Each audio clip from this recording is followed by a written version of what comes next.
სად გადის ზღვარი პირადი ინფორმაციის გავრცელებისა და ინტერნეტის თავისუფლებას შორის, ვის უნდა ჰქონდეს ყრდნობა ქვეყანაში მოქალაქეების სატელეფონო საუბრებზე, პირადი ცხოვრების ხელშეუხებლობასა და ახალ გამოწვევებზე შავი ზღვის ქვეყნების მეოთხე საერთაშორისო კონფერენციაზე მსჯელობენ. პერსონალური ინფორმაციის ბოლომდე დაცვა თუ საჭიროების შემთხვევაში მისი გავრცელება, რომელს ენიჭება უპირატესობა, ქართული მხარე 2 დღის განმავლობაში ევროპელი კოლეგებისგან პასუხს ამ კითხვაზე ელოდება.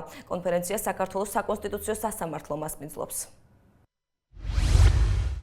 პერსონალური ინფორმაცია, რომელიც სამართალდამცავებმა უკანონოდ მოიპოვეს 2013 წელს მაშინდელმა შინაგან საქმეთა მინისტრმა დემონსტრაციულად საზოგადოდ გაანადგურა.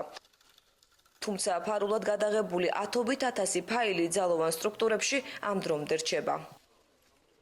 ეს შენგეხება ისევ გვისმენენ. ეს კი განახლებული კამპანიაა, რომელიც 2013 წელს დაიწყო.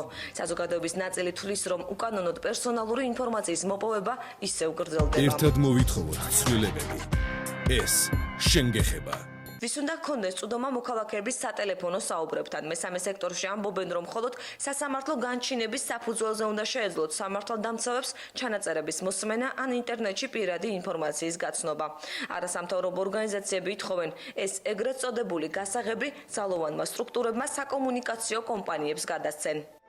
სამართალდამცავი ორგანოების წარმომადგენლებს უნდა ჰქონდეთ მძიმე და განსაკუთრებით მძიმე დანაშაულის გასახსნელად ადამიანის სატელეფონო საუბრის მოსმენის შესაძლებლობა, თუმცა ამის შესაძლებლობა მას საკომუნიკაციო კომპანიამ უნდა მისცეს. ის უნდა მიდიოდეს სასამართლოს განჩინებით საკომუნიკაციო კომპანიასთან და სწორედ საკომუნიკაციო კომპანია უნდა აძლევდეს მას წვდომას კონკრეტული ადამიანის სატელეფონო კომუნიკაციასთან. ჩვენ დავსვამ შეკითხვებს ამაზე, იმიტომ რომ როგორც მოგეხსენებათ გასაღების თემა უკავშირდება უსაფრთხოების თემას და შესაბამისად ჩვენ გვაინტერესებს როგორ არის ეს საკითხები მოგვარებული სხვა ქვეყნებში.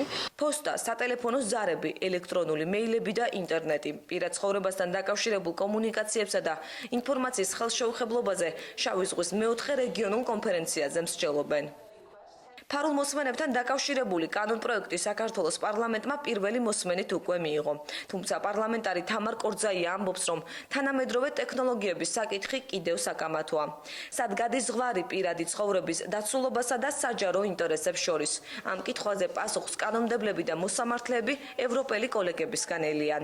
ევროპულ გამოცდილებას და არა მხოლოდ ევროპულს მოვისმენთ და გავიზიარებთ და ძალიან კარგი იქნება ეს პარლამენტის წევრებისთვის და არა მხოლოდ პარლამენტის წევრებისთვის. იმისათვის რომ მსჯელობის დროს ყველაზე კარგი გამოცდილება რაც შეიძლება თვალსაზრისით არსებობდეს გავითვალისწინოთ. ვენეციის კომისიის ვიცე-პრეზიდენტი ევროპული სასამართლოს იმ გადაწყვეტილებას იხსენებს, როდესაც სასამართლომ Google-ს გარკვეული ინფორმაციის ვებგვერდიდან წაშლა დაავალა, რადგან შინაარსი კონკრეტული პირების პერსონალურ ინფორმაციას ასახავდა.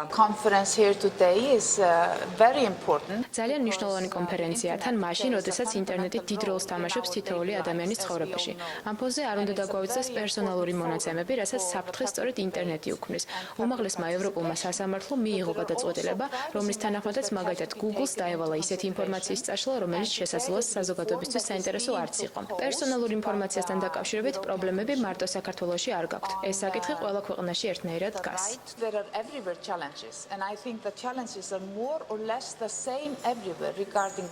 რა დონეზე უნდა იყოს პირადი ინფორმაცია დაცული? საქართველოში ეს საკითხი ჯერ კიდევ გადაუჭრელია. ძალიან აქტუალური საკითხი არის, რა დონეზე უნდა იქნას დაცული ეს ინფორმაცია და რამდენად შემდეგ კონფლიქტის შემთხვევაში რამდენად მნიშვნელოვანი იქნება ამ ინფორმაციის, ასე ვთქვათ, დაცვას ექნება უპირატესობა თუ სხვა ძირითად უფლებებს, რომლებიც შეიძლება დადგნენ მის წინაშე ამ კონფლიქტში.